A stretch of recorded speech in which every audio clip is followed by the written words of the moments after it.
point de contact entre trois continents, l'Europe, l'Asie et l'Afrique, la Crète occupe le 5e rang des îles méditerranéennes par la surface. Mais c'est la plus étirée, 250 km d'est en ouest. L'île de Crète est sortie de l'eau en raison de la poussée conjointe de l'Europe et de l'Afrique qui se rapprochent l'une de l'autre à la vitesse de 4 cm par an. Cette formidable pression a soulevé les plus hauts sommets de l'île jusqu'à 2500 mètres d'altitude.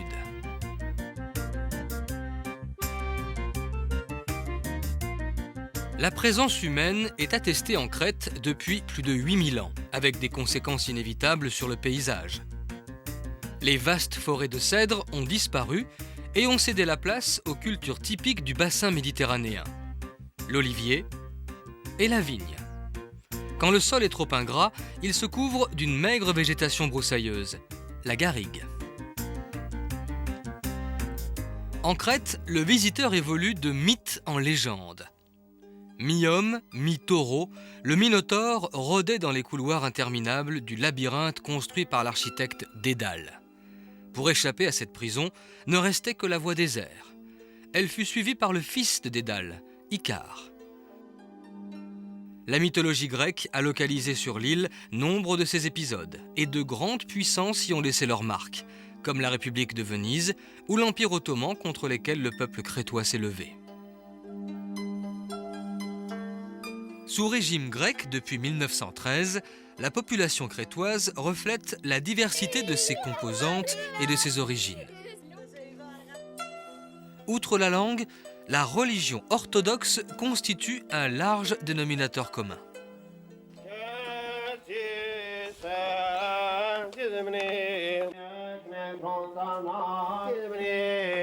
La religion orthodoxe résulte du schisme d'Orient qui marqua la rupture avec l'Église catholique romaine au XIe siècle.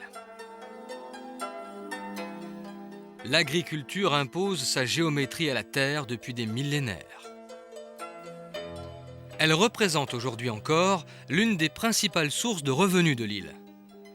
Les ressources de l'élevage sur les parcelles incultes, celles de la pêche sur la côte nord et celles d'une industrie limitée sont faibles à côté des recettes engendrées par le tourisme. À lui seul, ce secteur fournit 2/3 des rentrées de l'île et emploie 40% de la main-d'œuvre locale. Les communications sont favorisées par un réseau routier bien développé, parfois sommaire dans la moitié sud. Le vent du nord, le Meltem, et le Sirocco, le vent du sud, contribuent à la production d'une énergie sans cesse renouvelable. La Crète possède les moyens de ses ambitions tout en préservant ses traditions.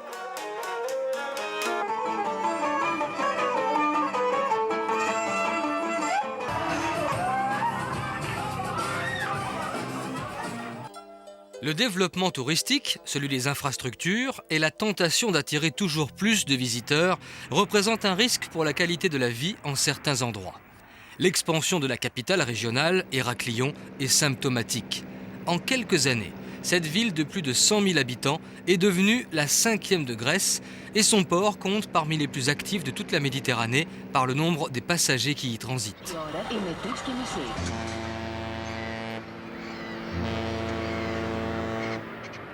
La Crète se trouve à la croisée de plusieurs routes maritimes. Son importance stratégique n'a pas échappé aux Vénitiens qui fortifièrent le port d'Héraclion. Au commencement du XIIIe siècle et pendant plus de 400 ans, la cité des Doges entretint ici une puissante base militaire et une succursale commerciale très rentable. D'énormes réservoirs d'eau permirent à la ville de résister aux sièges successifs et les imposants remparts, longs de 5 km, défièrent l'envahisseur turc jusqu'au milieu du XVIIe siècle. Le musée archéologique d'Héraclion propose la meilleure introduction à l'histoire éloignée de l'île et à la civilisation minoenne, dont les fresques constituent l'expression artistique la plus aboutie. Cette culture brillante débute 3000 ans avant Jésus-Christ et pendant un millénaire et demi, elle marquera la Méditerranée de son empreinte. Avec une écriture aujourd'hui encore hermétique et une société où la femme joue un rôle prépondérant, les Minoens atteignent le niveau culturel des Égyptiens. Ils les imitent en donnant au taureau le pouvoir d'un dieu et aux objets rituels la forme d'une paire de cornes.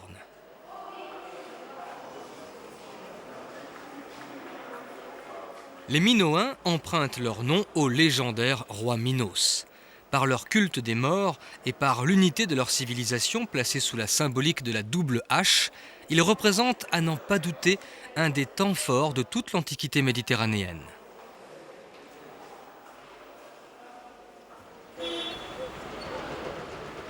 La place Éleftérias, ou place de la Liberté, rappelle la résistance du peuple crétois contre l'envahisseur allemand pendant la Deuxième Guerre mondiale et le souvenir de Nikos Kazantzakis, enfant du pays, grand écrivain contemporain. L'influence vénitienne et le sens poussé des affaires ont ouvert la ville d'Héraklion aux visiteurs. C'est aujourd'hui une cité dynamique, sans cesse en devenir, qui dispose d'une infrastructure de services récente et performante.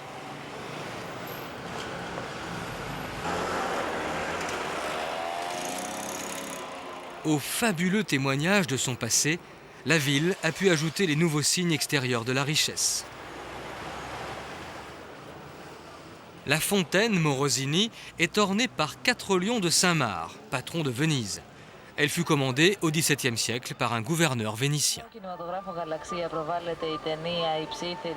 Dans l'agitation commerçante, les cierges enrubanés annoncent la Pâque orthodoxe. La proximité de la fête anime les marchés.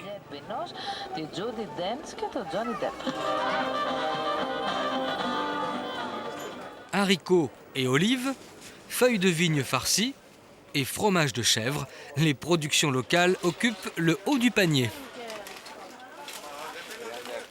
Les senteurs épicées flottent dans l'air. Les métaux précieux descendent dans la rue. L'Orient n'est pas loin.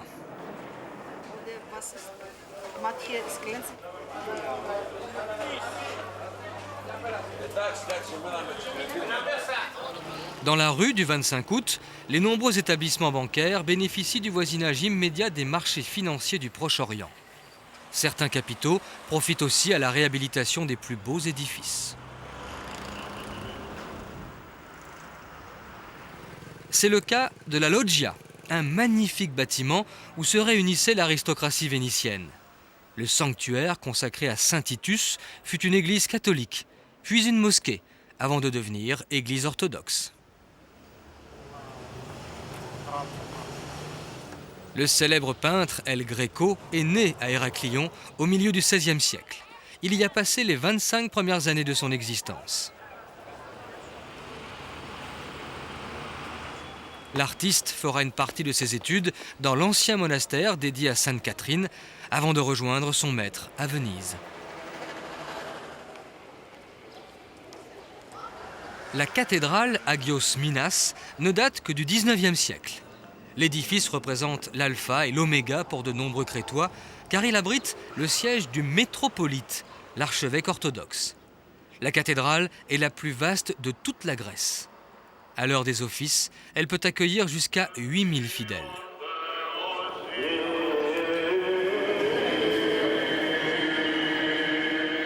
Le clergé orthodoxe jouit d'un prestige considérable auprès d'une population très pratiquante. Les orthodoxes sont des chrétiens. Ils vénèrent les icônes, des peintures religieuses exécutées à l'origine sur des panneaux de bois.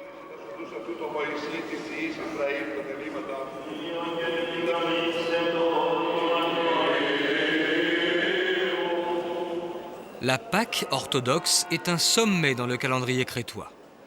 Avec tout le faste byzantin, on célèbre la résurrection du Christ et le renouveau de la lumière. À cette occasion, au milieu d'une foule dense mais respectueuse, un cortège emmène une sainte icône en procession à travers la ville.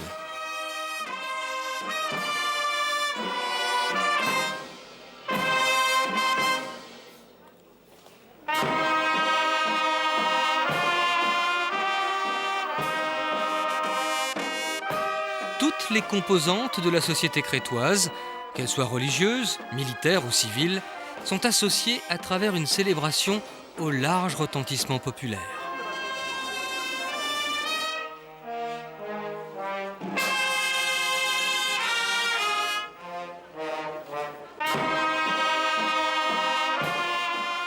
Les évangiles ouvrent la marche. Les militaires rendent les honneurs, preuve de l'importance de cette cérémonie. Les rites orthodoxes contribuent depuis des siècles à la transmission d'une culture qui cimente l'unité nationale. Les réjouissances populaires peuvent revêtir de multiples formes.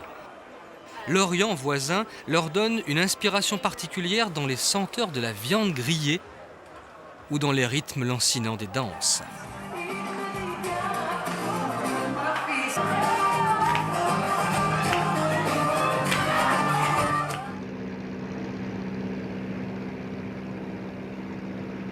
À 5 km d'Héraklion, en direction du sud, la civilisation minoenne a laissé les empreintes les plus nettes de son génie architectural.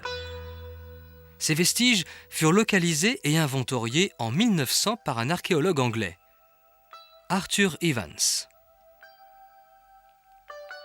Le palais de Knossos a connu plusieurs versions. La plus ancienne remonterait à 3500 ans avant Jésus-Christ. Toutes ont été détruites par des invasions ou des cataclysmes. Certaines parties ont été reconstituées par Evans, parfois avec l'aide du béton, suscitant de nombreuses controverses. Même s'il est critiqué par les puristes, le travail accompli force l'admiration.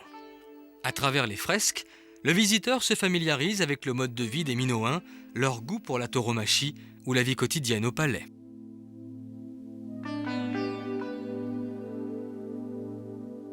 D'énormes jarres stockaient les marchandises entassées au milieu de 18 magasins.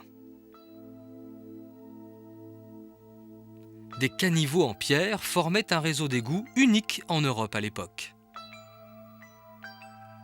Le palais de Knossos et son plan complexe auraient donné naissance à la légende du labyrinthe dessiné par Dédale. La géographie de l'île surprend par son homogénéité. Les montagnes s'enchaînent, sauf à l'est d'Héraklion, où le plateau de Lassithi rompt leur succession.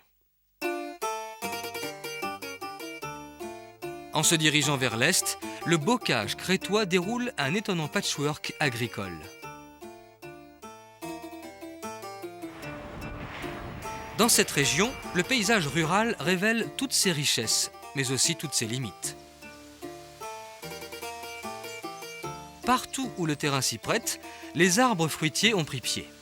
Hélas, les vergers sont exigus et dispersés. Ils obligent les cultivateurs à d'incessants déplacements. La qualité de la récolte dépend bien sûr du travail fourni sur une terre brûlée par le soleil. La réussite est pourtant impossible sans la maîtrise de l'eau.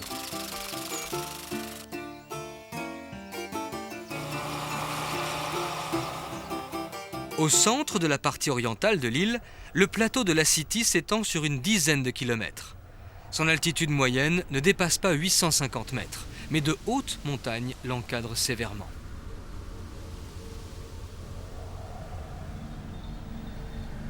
Sur les pâturages, les herbes grasses sont agitées par un vent constant qui tournoie dans cette cuvette. L'énergie éolienne est exploitée par le biais de moulins à vent. Jusqu'à une époque récente, on en comptait des milliers. Depuis la période vénitienne, ces moulins actionnent une pompe qui plonge en profondeur dans la nappe phréatique pour remonter l'eau à la surface. Éole, le maître des vents, était le fils de Poséidon, le dieu de la mer, un des souverains de l'univers. Il règne ici sur un océan de verdure. Une vingtaine de hameaux sont installés autour du plateau de Lassithi. Pendant l'été caniculaire, les habitants apprécient la relative fraîcheur prodiguée par le vent.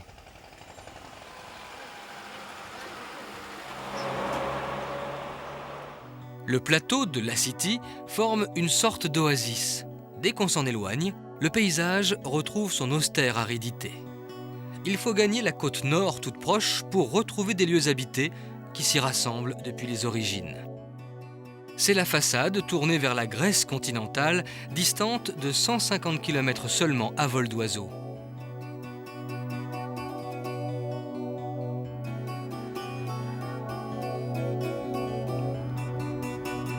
Au fond d'une baie très évasée, la ville de Malia existe depuis l'époque vénitienne.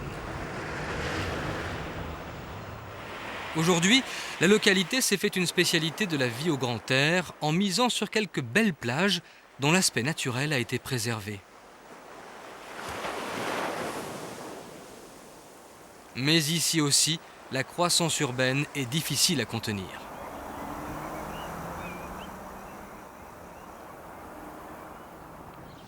À l'intérieur des terres, un site archéologique rassemble les fondations d'un palais minoen élevé au 2e millénaire avant Jésus-Christ. Il a été découvert 15 ans après celui de Knossos par un archéologue grec. Une allée de dalles voyait défiler les processions.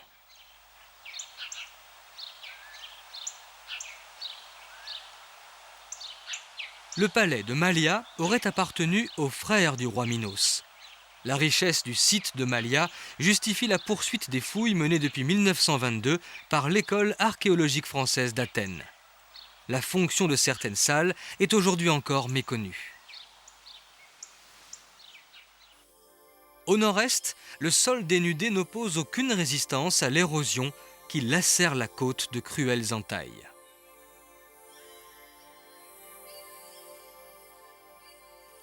Le cap Agios Ioannis s'enfonce de 6 km dans la mer de Crète.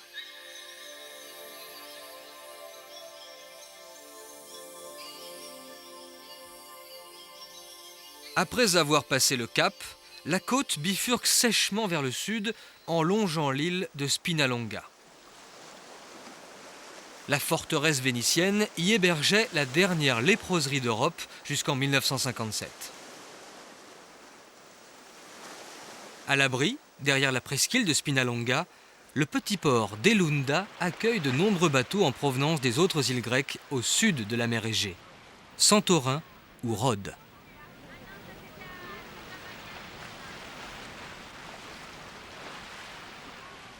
À l'entrée du golfe de Mirabello, un nom italien qui signifie « belle vue », la localité d'Agios Nikolaos n'apparaît qu'à la fin du XIXe siècle. Dans leurs caïques, des embarcations légères pointues à l'avant et à l'arrière, les pêcheurs sont à l'origine de la bourgade.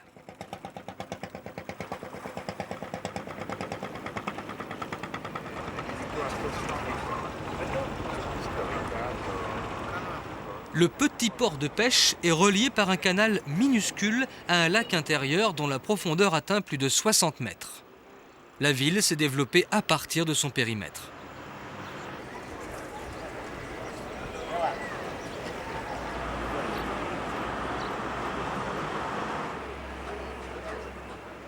Moitié homme et moitié poisson, Triton est le fils de Poséidon. Les dieux marins grecs semblent accorder leur bienveillante protection à la ville d'Agios Nikolaos. En quelques dizaines d'années, la cité a remisé ses étals et, d'un pas décidé, s'est transformée en une véritable caverne d'Ali Baba où les pierres et les métaux précieux valorisent l'artisanat local.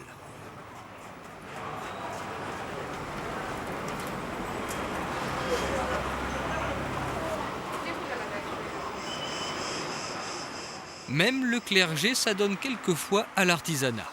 Dans sa boutique, un hagiographe, un peintre qui reproduit les icônes, exerce son art. Nikos Tsiris. Ça s'appelle l'hagiographie byzantine. Après le 3e et 4e siècle de notre ère, le besoin de représentation de Dieu commence à se faire ressentir. À partir de là, une évolution significative de la technique de la peinture s'est produite durant la période byzantine. Moi, je m'occupe seulement de la période byzantine et toutes les icônes que je reproduis sont des copies d'icônes de cette période. Les voies du Seigneur mènent à tout.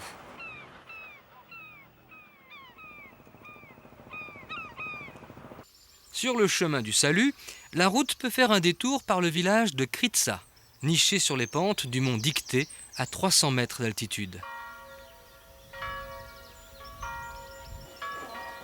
Derrière ces murs chaulés, le village désert, aux heures les plus chaudes, n'a rien perdu de son charme méditerranéen. Dès que les ombres s'allongent, les femmes prennent le frais en jouant du crochet.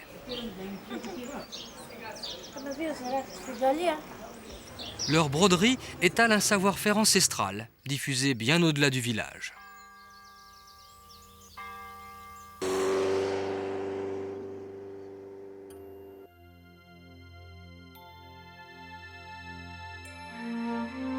Toujours plus à l'est, et contrairement aux apparences, la Crète n'est pas coupée du monde. Un aéroport flambant neuf donne à Scythia les moyens d'un développement rapide. Sa situation privilégiée n'avait pas échappé aux Minoens, aux Romains et aux Vénitiens qui construisirent la massive forteresse Kasama, restaurée par les Turcs.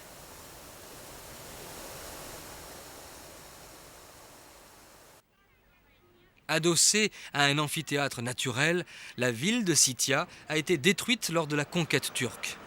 Aujourd'hui, elle est entièrement tournée vers la mer et ses débouchés. Les diverses techniques de pêche permettent de capturer une grande variété de poissons. Entre deux arrivages, la ville émerge de sa torpeur pour quelques parties de tavli, version locale du backgammon.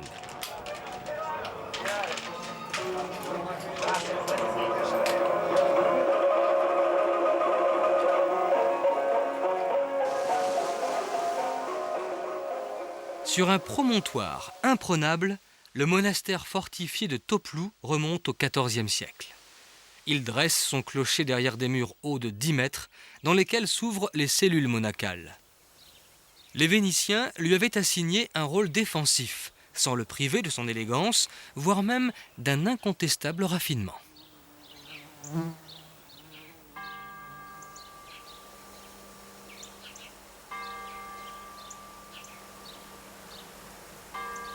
La sérénité qui se dégage de ces lieux semble bien éloignée des affrontements impitoyables dont l'édifice fut l'objet.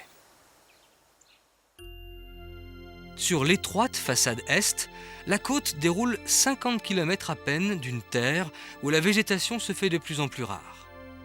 Les collines pelées se jettent brutalement dans la mer.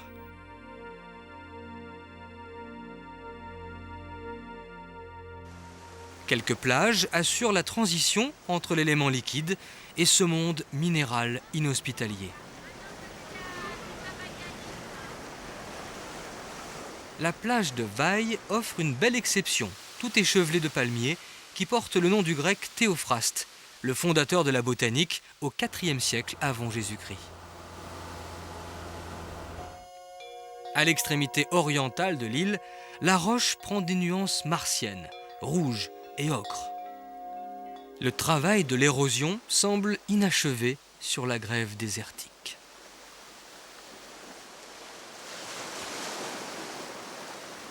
La plage de Kato-Zakros met un peu de vie dans cet univers pétrifié où commence la vallée des morts. Plusieurs sépultures antiques y ont été découvertes.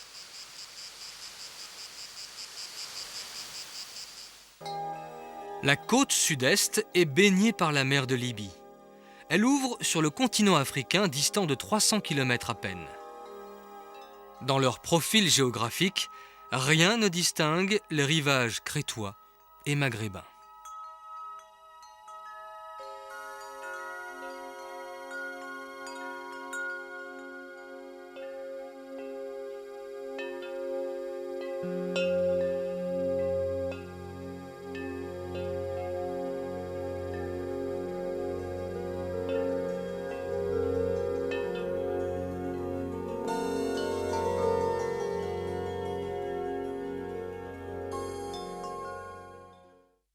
La face méridionale de la Crète décrit un long mouvement rectiligne, interrompu au centre à hauteur de Matala, une encoche monumentale pratiquée dans le grès tendre.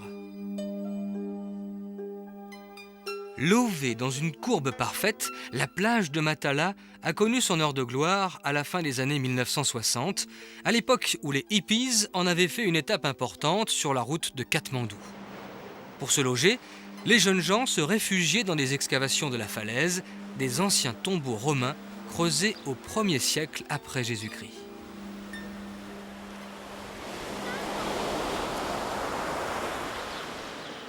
Si l'on en croit la légende, Zeus aurait débarqué ici avec la princesse Europe après l'avoir enlevée et entraînée dans la mer. Les descendants de Zeus ont fait halte ici, à Phaistos, sur la route de l'éternité. C'est du moins ce que déclara l'écrivain américain Henry Miller en visite sur le site de ce palais minoen dont les origines remontent à 2000 avant Jésus-Christ. En 1939, l'auteur érotique de Sexus fut peut-être sensible au mystère, à l'opulence et aux proportions de cet édifice gouverné, selon la mythologie, par un des fils de Zeus et d'Europe.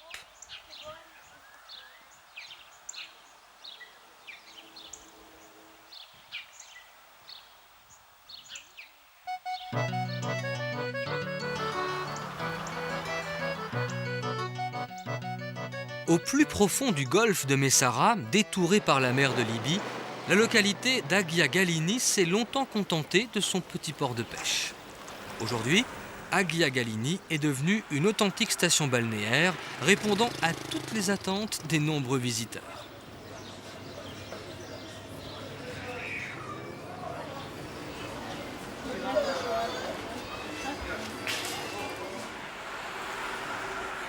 Le patrimoine rural et culturel, le travail artisanal et les richesses de la mer offrent des perspectives aussi vastes que celles de la Méditerranée, ouvertes ici sans obstacle jusqu'en Afrique.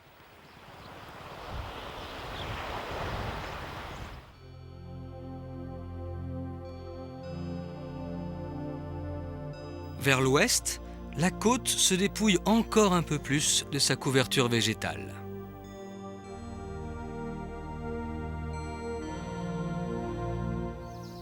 Presque à l'aplomb de la mer, le monastère de Preveli occupe un site grandiose. Les origines de la plus ancienne partie, aujourd'hui abandonnée, remonteraient à l'époque vénitienne. Au début du XVIIIe siècle, 80 moines vivaient ici. Depuis, un nouveau bâtiment a été élevé pour le service de Dieu et à la verticale d'un petit cours d'eau pompeusement baptisé Mégapotamos, littéralement grand fleuve.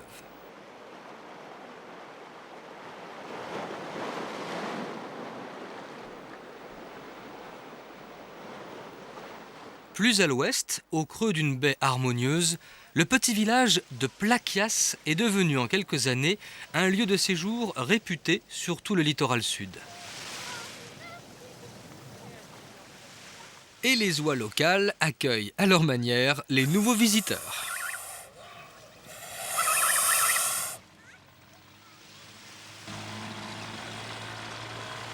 Non loin de là, au niveau de la mer, la forteresse de Franco Castello complète le dispositif défensif établi par les Vénitiens sur le principe d'un rigoureux quadrilatère.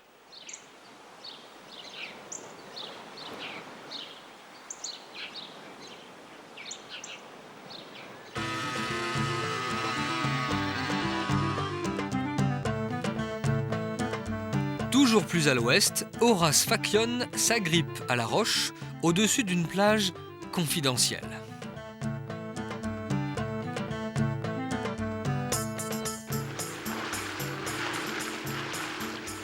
La côte réserve ici et là quelques plages bien isolées dans le dénuement le plus total.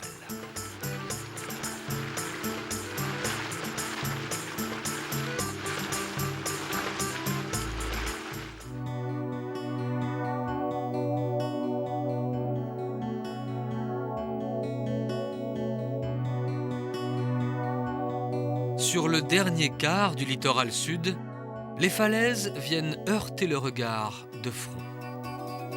En plusieurs endroits, des failles profondes s'insinuent au cœur de la roche friable et y creusent de véritables canyons longs de plusieurs kilomètres.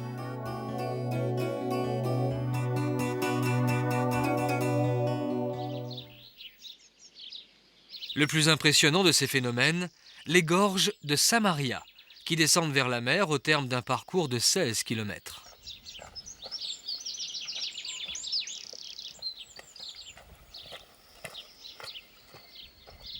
Pour rafraîchir les marcheurs, le souffle d'Apollon se fait, paraît-il, sentir à certains endroits.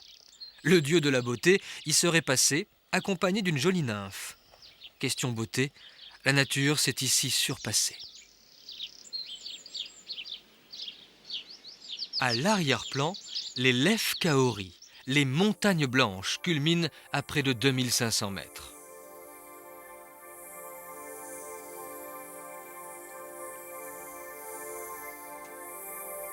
En s'opposant fermement à la route des nuages, Les montagnes blanches garantissent la verdure qui recouvre le plateau d'Omalos. À 1000 mètres d'altitude s'étalent de vastes pâturages où errent les troupeaux pendant la belle saison.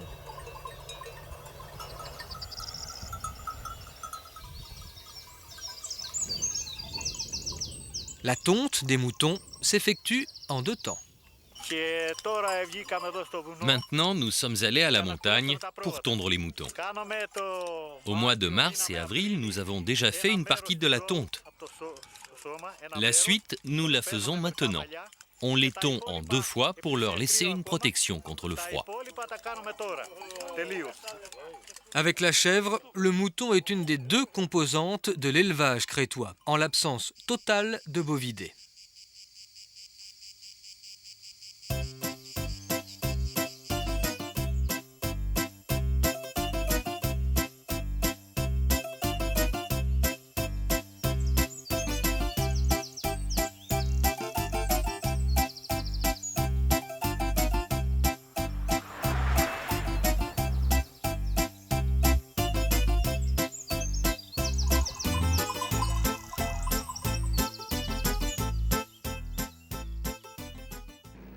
À l'ouest des gorges de Samaria, la côte retrouve un profil moins tourmenté. Les formes littorales s'adoucissent et invitent au relâchement. Sur la plage de Sougia, on vit en harmonie avec la nature. Dans le plus simple appareil, il semble plus facile de refaire l'ordre des choses. Comme une œuvre d'art brute, les galets se prêtent au dessin de formes élémentaires.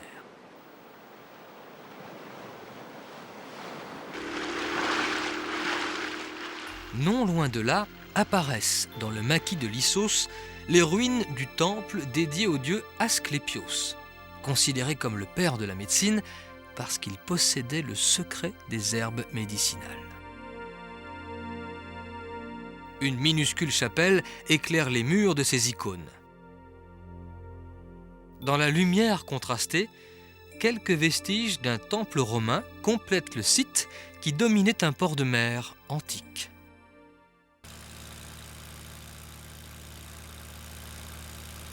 La côte sud de l'île touche presque à sa limite occidentale. Alors, émerge sur un promontoire rocheux le village de Paléo-Ora, pelotonné au creux d'une longue et vaste plage.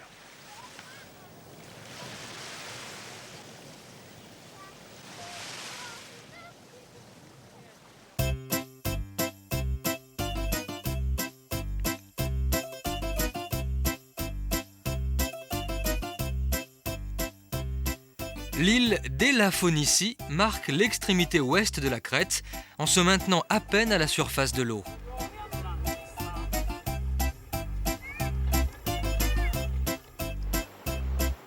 Selon les marées, l'île peut devenir presqu'île et la différence entre les deux est toujours très relative.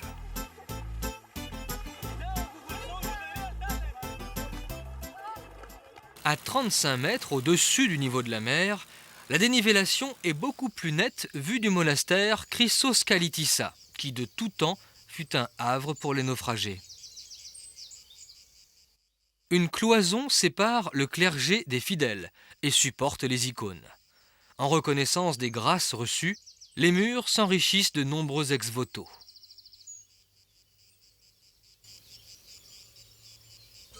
La côte sud s'arrête ici. Il faut passer par l'intérieur pour la suite du voyage. Sur le chemin, la nature exprime son fougueux tempérament. Le soir tombe, chacun défend sa petite laine.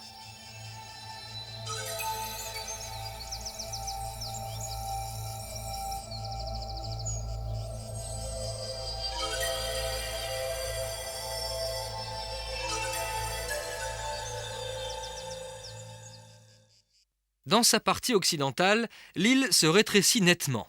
Pour adopter cette curieuse silhouette aplatie, sa largeur varie entre 60 et 12 km.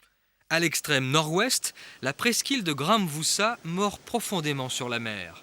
C'est l'un des sites naturels parmi les plus impressionnants de Crète, et pourtant, il reste encore très peu fréquenté.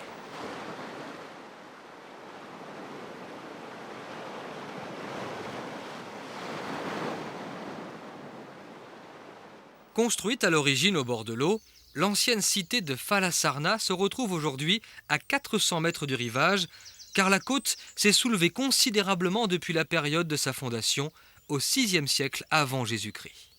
Alors, déjà, la ville devait sa prospérité aux produits agricoles des fertiles vallées voisines. Les temps et les hommes ont changé, mais l'agriculture est toujours aussi bien implantée, même si elle n'est pas toujours très rentable. Je suis agricultrice. Je travaille dans les serres, je vis à Falasarna. Je m'appelle Maria. Nos tomates, nous les envoyons au marché d'Athènes, mais cela ne rapporte pas grand-chose. La consommation intensive de légumes pourrait expliquer la santé légendaire des Crétois.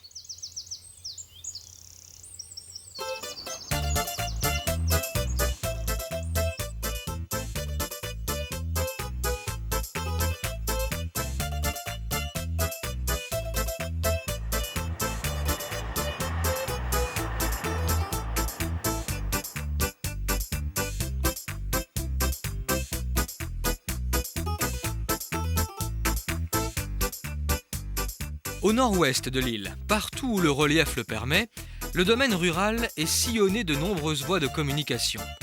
Elles forment un réseau dense dont le revêtement ne cesse de s'améliorer.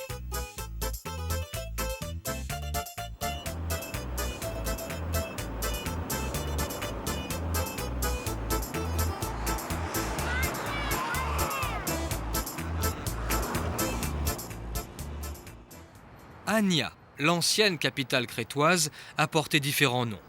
Les Minoens en firent une cité puissante, baptisée Kydonia. Grâce à des installations portuaires réputées, la ville devint florissante à partir du XIIIe siècle sous l'impulsion de la République de Venise, qui préféra dire la Canea, francisée en la Canée.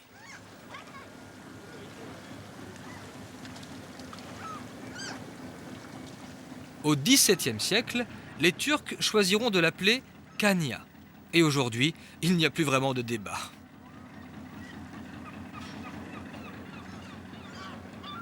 De son passé composite, la ville a su garder plusieurs témoins architecturaux qui forment un ensemble urbain très réussi et qui entretiennent une ambiance à nulle autre pareille.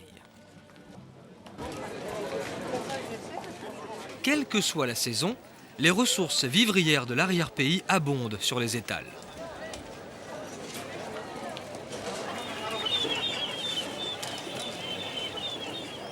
Inspiré par celui de Marseille, le marché couvert fut construit en 1911. Les spécialités divisent l'espace en quartiers qui reflètent la variété et la qualité des productions crétoises. Parmi celles-ci, l'huile d'olive, très saine car très pauvre en acides gras saturés. Sans doute un autre secret pour garder la santé.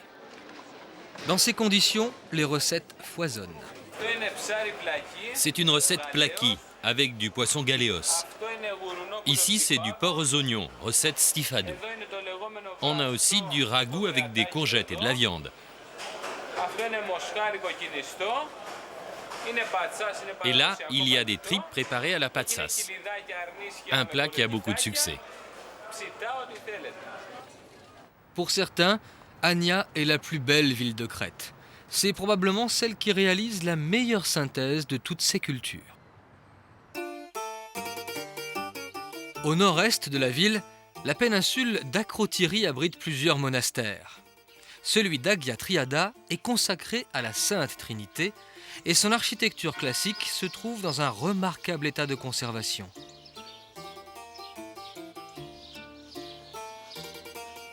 Il a été fondé au XVIIe siècle par deux aristocrates vénitiens convertis à la religion orthodoxe. Un peu plus loin, le monastère de Gouverneto surprend par la finesse de son inspiration vénitienne, modérée par certains aspects défensifs, voire rébarbatifs. Ses origines remontent au XVIe siècle.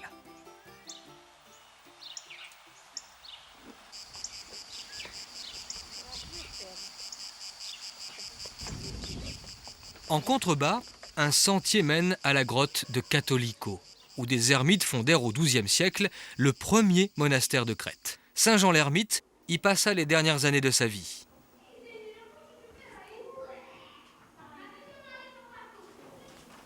Dans une autre grotte, une stalagmite faisait dans l'Antiquité l'objet d'un culte à la déesse Artémis, la divinité de la lune, dont le seul reflet dans l'eau pouvait être néfaste.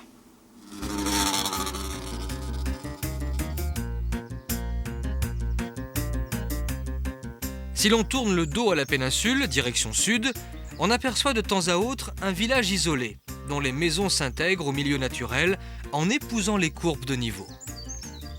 Chacun de ces villages est le dépositaire de traditions toujours bien vivaces.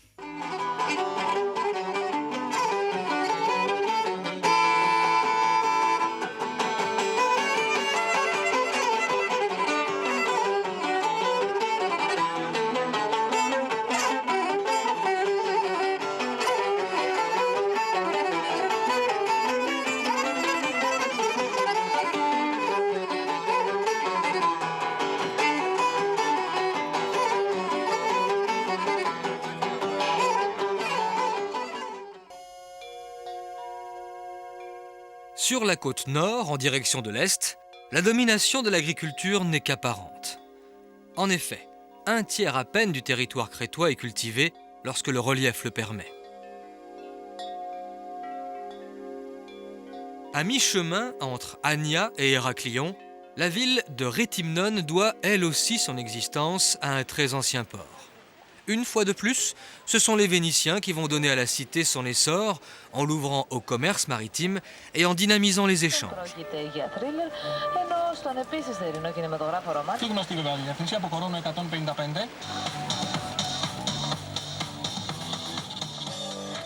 Par mer et par terre, les assauts des Turcs mettront à mal la forteresse vénitienne. Elle tombera au milieu du XVIIe siècle, après 23 jours de siège.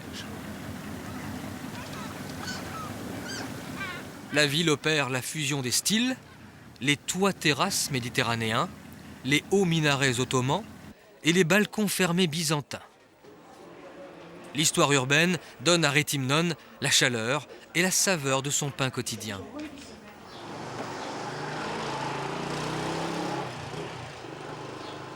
À de nombreux points de vue, les Crétois ressemblent aux Grecs continentaux, à s'y méprendre. Et il faut y regarder de près pour voir des particularités. Il en existe pourtant. Dans la musique populaire, par exemple, les Crétois utilisent la lyra à 3 cordes. La main gauche effleure les cordes et ne les pince pas. La conservation d'un patrimoine authentique et le respect de traditions millénaires se fait en Crète dans le sens de l'ouverture au monde et à la modernité, mais avec lucidité.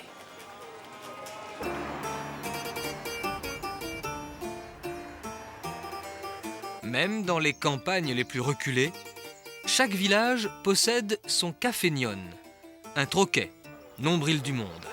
La démocratie a été inventée par un peuple qui connaît le pouvoir du dialogue.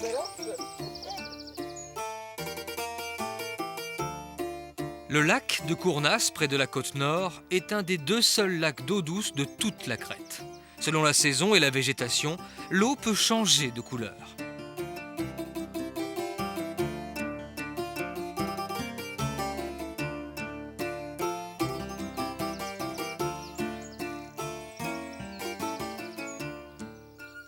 Au sud-est de Réthymnon, le monastère d'Arcadie impressionne par sa rigueur. Mais à l'intérieur, les élégantes décorations de l'église et de son portail le hissent au sommet de la Renaissance crétoise.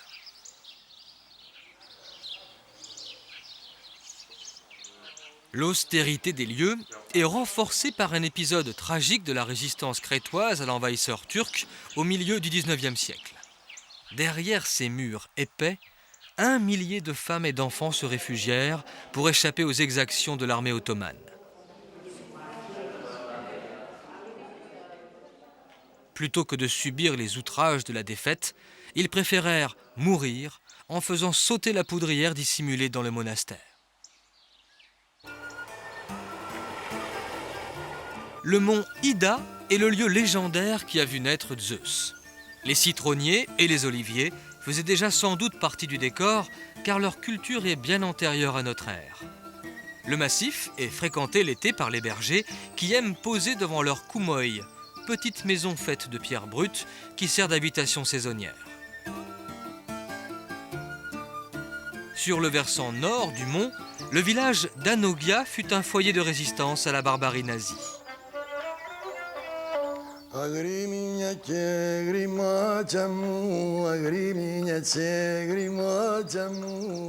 la fin de la Deuxième Guerre mondiale, tous les hommes qui n'avaient pas pu s'échapper furent exécutés par l'armée allemande en déroute et le village fut rasé. Aujourd'hui, les femmes entretiennent la mémoire collective à travers leurs ouvrages silencieux.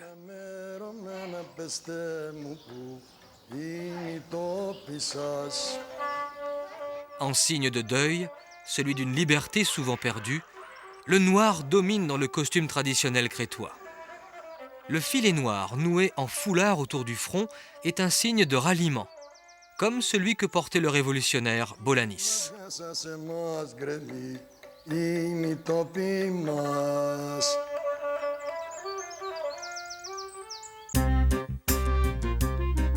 Sur la mosaïque du paysage rural crétois, il est aisé de lire les conditions dictées par la dénivellation du terrain. Alors que les vergers s'accommodent fort bien des sols pentus, les autres cultures se cantonnent au fond plat des vallées. Parmi tous les arbres fruitiers, l'olivier obtient la palme de la fécondité car il reste productif jusqu'à l'âge canonique de 150 ans.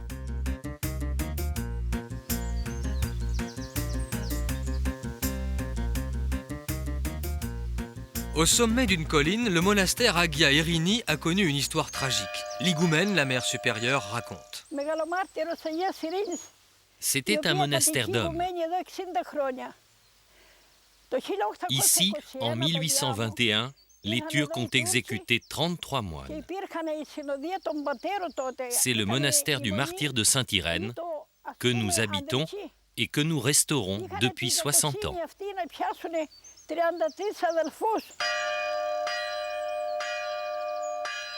Aujourd'hui, le monastère est exclusivement réservé aux femmes.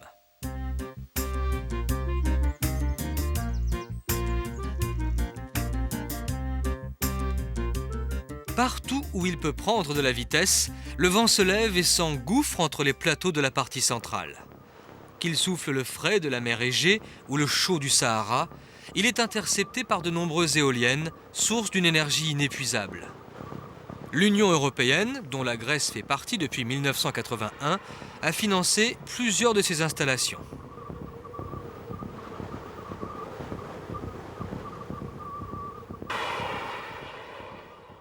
Les platanes restent verts en mémoire des amours de Zeus et d'Europe, réfugiés sur le site d'une des grandes cités de l'Antiquité, Gortyn. La ville devint même la capitale de l'île à l'époque romaine. Le nom de Gortyn est associé à de très anciens textes de loi rédigés par les anciens Grecs au VIe siècle avant Jésus-Christ et gravés sur un mur circulaire pour que chacun puisse les lire.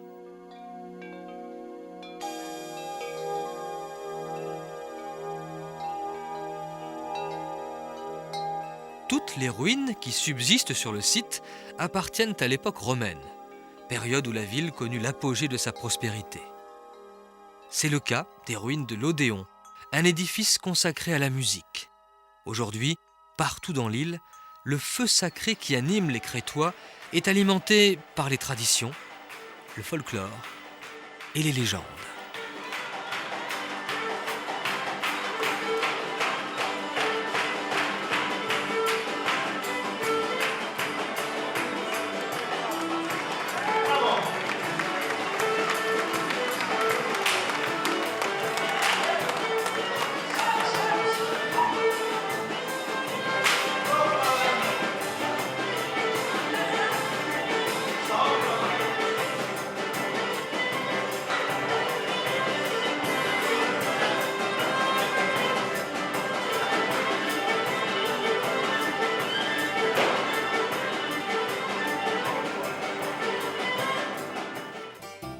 Sur les rivages de Crète, la princesse Europe donna son nom à un continent.